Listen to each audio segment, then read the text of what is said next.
அவசரமாக களமிறக்கப்படும் பிரபலங்கள். முதல்வர் விஜய்க்கு எதிராக திசை திரும்பும் போராட்டம். இதற்கு பின்னணியில் யார் இருக்காங்க?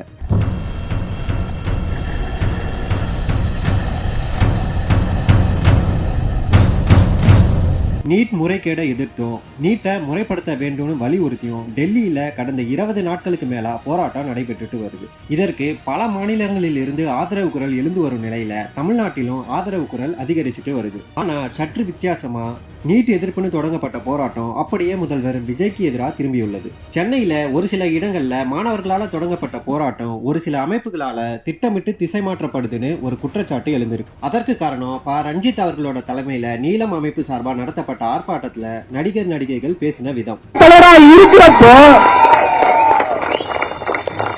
அவருடைய சிலையை ஏன் திறக்கக்கூடாது? நீங்களே போய் திறந்து வைக்கலாமே. உங்களுடைய கொள்கை தலைவரை மக்கள் ஒரு சாதி ரீதியாக பாக்குறாங்க. அவரை பெரிய பெரிய தகடு போட்டு மறைக்கிறாங்க.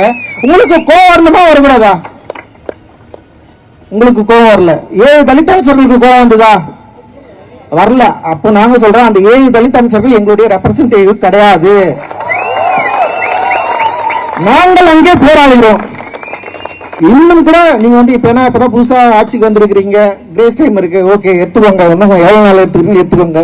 நாங்க என்ன கேட்கிறோம்னா, வாங்க உங்களுடைய தலைமையிலேயே சேலம் மாவட்டத்தில் இருக்கிற பாபா அம்பேத்கர் சிலையை நம்ம திறப்போம், ஒரு பெரிய அரசியலாக கொண்டாடுவோம். ஜனநாயகத்தை காப்பாற்ற ஒரு சிறு கூட்டம் போராடி கொண்டிருக்கக்கூடிய இதே வேளையில் ஜனநாயகன் திரைப்படத்தை காப்பாற்ற ஒரு பெரும் கூட்டம் போராடி கொண்டிருக்கின்றது.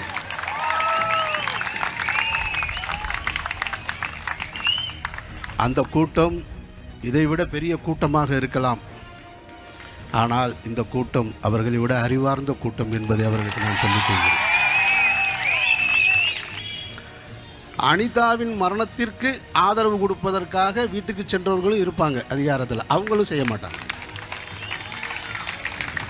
இது ரொம்ப முக்கியமாக கவனிக்கணும். நீங்கள் முன்னால் நான் வந்த பொழுது பேசி கொண்டிருந்த சகோதரர் ஜேம்ஸ் வசந்தன் சொன்னார், தமிழ்நாடு எப்போதுமே சிந்திக்கிற ஒரு கூட்டம்னு.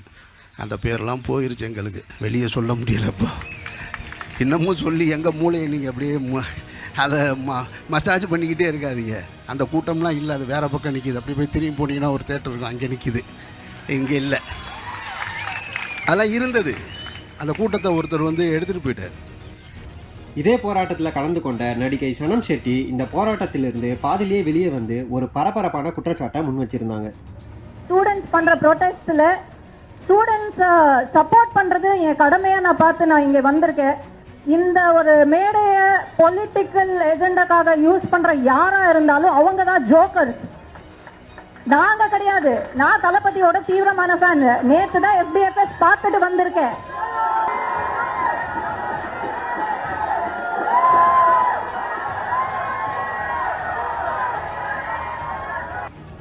இப்ப புரியுதா நான் எந்த ஏஜெண்டா பத்தி பேசிட்டு இருக்கேன்னு? அதை பத்தி எனக்கு கவலை இல்ல. எனக்கு கவலை இல்லப்பா. நீங்க ஒரு ஆர்கானிக் ஸ்டூடெண்ட் ப்ரொடெஸ்ட் பண்ணும்போது நான் ஸ்டூடெண்ட்ஸ்க்காக மட்டும் தான் பேசுவேன்.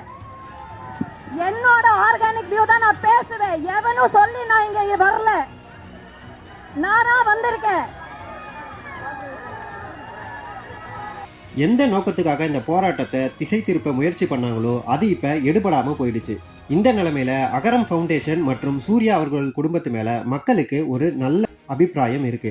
இதனால ஜோதிகா அவர்களை இந்த போராட்டத்துல களமிறக்குனா இந்த போராட்டம் தீவிரமடையணும், இந்த போராட்டம் மக்கள் பக்கம் திரும்பணும்னு நம்பி இந்த போராட்டத்துல அரசியல் பண்ணிட்டு இருக்காங்க ஒரு கும்பல். இந்த போராட்டம் உண்மையாலே நீட்டுக்கு எதிராக தான் நடக்குதா? உங்க கருத்தை மறக்காம கமெண்ட் பண்ணிட்டு போங்க.